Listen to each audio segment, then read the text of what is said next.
The show starts in 3, 2, 1, go.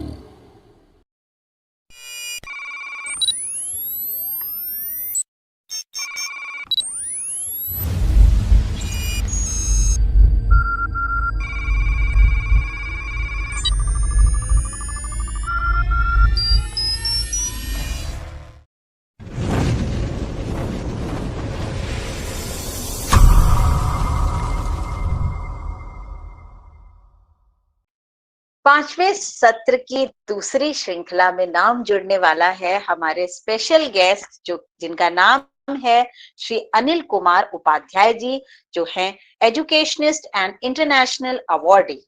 इनके बारे में मैं चंद पंक्तियां कहना चाहूंगी कि आपके अनुपम प्रयासों में निशुल्क शिक्षा, सामाजिक उत्थान, पर्यावरण संरक्षण, युवा सशक्तिकरण तथा मानवाधिकार जागरूकता में उनका 1 दशक से अधिक का अतुलनीय योगदान इस अधिवेशन को ऊर्जा, गरिमा और वैश्विक आयाम प्रदान करने वाला है। आप दूरदर्शी, समाजसेवी, लेखक और रिकॉर्ड धारक हैं, जिन्होंने निर्धन छात्रों को निशुल्क शिक्षा प्रदान कर रहे हैं। वे प्रतिज्ञा समाज सेवा कल्याण समिति के संस्थापक, अटल ग्रामोदय पुस्तक के संस्थापक, सदस्य डॉक्टर एपीजे कलाम साहब निशुल्क पुस्तकालय के संस्थापक तथा आधुनिक भारत का इतिहास न्यूज़पेपर के संस्थापक हैं। वनस्पति में पीएचडी करने वाले देश के पहले व्यक्ति हैं, जिन्होंने लगातार 24-24 घंटे पढ़ाने का रिकॉर्ड बनाया है। London book of record 2025, Guinness world book record 2017 की सबसे बड़ी क्विज प्रतियोगिता world book of record 2021, India book of record 2021, quiz एवं निशुल्क शिक्षा OMG book of record brand ambassador 2021, राष्ट्रीय प्रतिष्ठा पुरस्कार 2023 तथा एमपीसीएम शिवराज सिंह चौहान जी, विश्वास सारंग, इंदर सिंह परमार द्वारा सम्मानित।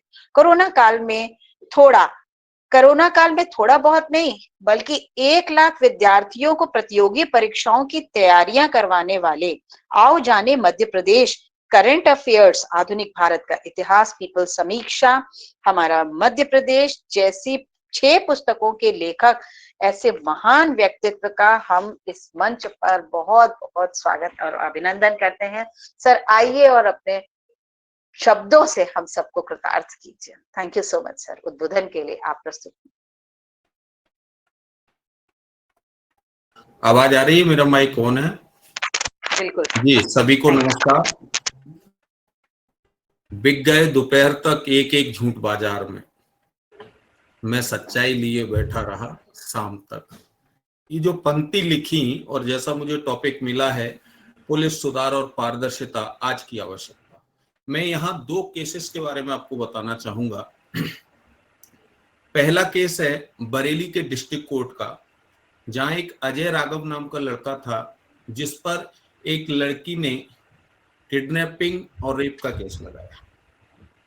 जब उसके पास ये केस उस पर दायर हुआ तो पुलिस ने पारदर्शिता का उपयोग नहीं किया और सीधा उस बच्चे को गिरफ्तार किया और उस बच्चे को गिरफ्तार करके कोर्ट में हाजिर किया और कोर्ट ने उनको सजा सुनाई। जब वह सजा 5 वर्ष हो गया, केस चलते चलते बच्चा जेल में था, 5 वर्ष 6 माह के बाद जब कोर्ट का निर्णय आया तो उसमें वह निर्दोष पाया गया। और जब वह निर्दोष पाया गया तो डिस्ट्रिक्ट कोर्ट के सम्माननीय जज ने उस लड़की को उतने ही वर्ष की सजा सुनाई। मैं इस बात से बिल्कुल सहमत हूं कि कोर्ट ने बहुत अच्छा न्याय किया, पर पुलिस की एक छोटी सी गलती के कारण क्या उस बालक का वह सामाजिक जीवन लौट के आ सकता है? जिस बालक पर चरित्र का केस लग गया हो, क्या समाज उसे दोबारा से, चाहे वो सुप्रीम कोर्ट से ही निर्दोष सिद्ध हो जाए, समाज एक्सेप्ट करेगा क्या? एक गलती छोटी सी पुलिस, जिसके कारण से उसके जीवन पे प्रभाव पड़ा। दूसरा केस आज का ही लेटेस्ट है कि देश का 9वें नंबर का अच्छा थाना, जिसे ग्रेड मिला हुआ है कि देश के अंदर सबसे अच्छा एक्सीलेंस 9वें नंबर का थाना जो है ना, वो मंदसौर का मल्हारगढ़ थाना है। और उस थाने के अंतर्गत एक नौजवान को पुलिस के माध्यम से अफीम रख करके दोषी बनाया जाता है। आज न्यायपालिका के माध्यम से खुद कोर्ट के अंदर उसी डिपार्टमेंट के सुप्रीडेंट ऑफ पुलिस एसपी ने इस बात को एक्सेप्ट किया कि पुलिस ने गलती की है, लेकिन उस बालक के वो 2 वर्ष आज बेकार हुए। मेरा ये 2 केसेस सुनाने के पीछे यही एक निर्णय है कि पुलिस मतलब एक विश्वास, पुलिस मतलब एक भरोसा, पुलिस मतलब एक समाज की सुरक्षा का दायित्व जिनके पास है। कहते हैं कि यदि रक्षक ही भक्षक बन जाएंगे तो इस समाज को बचाएगा कौन। आज हम और आप सब मिलकर के देखते हैं कि शहरों के अंदर किस तरह से पुलिस की कहानी तार तार हो रही है। अभी मध्य प्रदेश के अंदर ही एक डीएसपी रैंक की पुलिस अधिकारी के माध्यम से हवाला का 3 करोड़ रुपए जो पकड़ा गया, उसमें वो संदिग्ध पाए गए और न्यायपालिका ने उन्हें सजा सुना दी। मेरा ये कहना है, आज इस अंतरराष्ट्रीय मंच पे हम जब आए हैं तो मेरा आप सबसे ये कहना है, और ये समाज से भी कहना और पुलिस से भी कहना है कि इसमें एक शब्द जुड़ा हुआ, पारदर्शिता।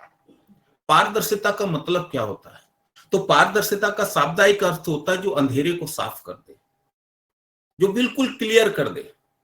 आप और हम सभी जानते हैं कि समाज में जब एक सामान्य परिवार के घर में पुलिस पहुंचती है अचानक से, तो उस गांव के लोग उसे संदिग्ध दृष्टि से देखने लगते कि इसके घर पे पुलिस क्यों आई। यानी कि जो पुलिस मानवता का परिचय देना चाहिए, कहते हैं कि खादी से गए और खाकी पे भरोसा किया और उस खाकी ने ही हमारे घर पे डाका डाल दिया, तो कैसे समाज चलेगा। पारदर्शिता का मतलब होता है हर प्रक्रिया, हर जांच, हर कार्रवाई इतनी साफ हो, इतनी सुधरी हुई हो कि जब जो विश्वास के साथ पुलिस को कमान दी गई समाज की सुरक्षा की, वह वास्तव में सार्थक सिद्ध हो। ये करने का प्रयास करना चाहिए। आज हम कहते हैं एक बेहतर पुलिस एक बेहतर समाज का निर्माण करती है, और एक बेहतर समाज एक बेहतर राष्ट्र का निर्माण करती है। आप सबने देखा होगा, अचानक से कोई 3 बच्चे बैठे हुए हैं बाइक पे और वो तेज जा रहे हैं, लेकिन उन 3 बच्चों को पुलिस ने पकड़ा क्योंकि उनके पास हेलमेट नहीं था। अचानक, ये बहुत अच्छी पहल है, हेलमेट होना चाहिए। वो भी हमारे बीच से गए हैं, हमारे अपने भाई बहन हैं जिन्हें आज एक दायित्व मिला है समाज की सुरक्षा करने का। लेकिन कुछ मजबूरियां भी समझनी चाहिए कि वह बालक अचानक से क्यों गया, वह परिवार अचानक से क्यों गया।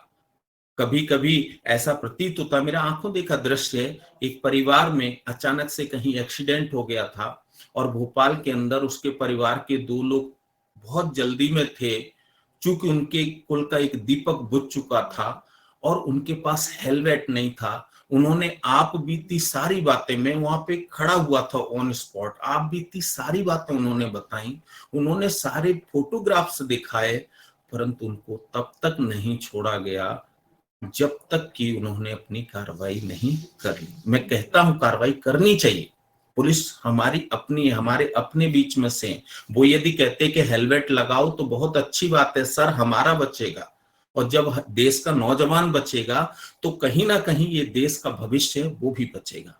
लेकिन एक मानवीयता रखनी चाहिए, एक मानव का पहलू रखना चाहिए। उसकी परिस्थिति को समझने के लिए हृदय के अंदर एक ममत्व का भाव रखना चाहिए। यदि यह भाव उसके अंदर होगा तो मुझे लगता है कि आज की पुलिस और बेहतर अच्छा काम कर सकेगी। मैं चूंकि समय का बड़ा अभाव देख रहा हूं, तो मैं यही कहना चाहूंगा कि आप हम सब मिलकर के एक साथ चलते हैं। आइए मिलकर के सुरक्षित भारत, पारदर्शी भारत और न्यायपूर्ण भारत की स्थापना करें। सभी को नमस्कार।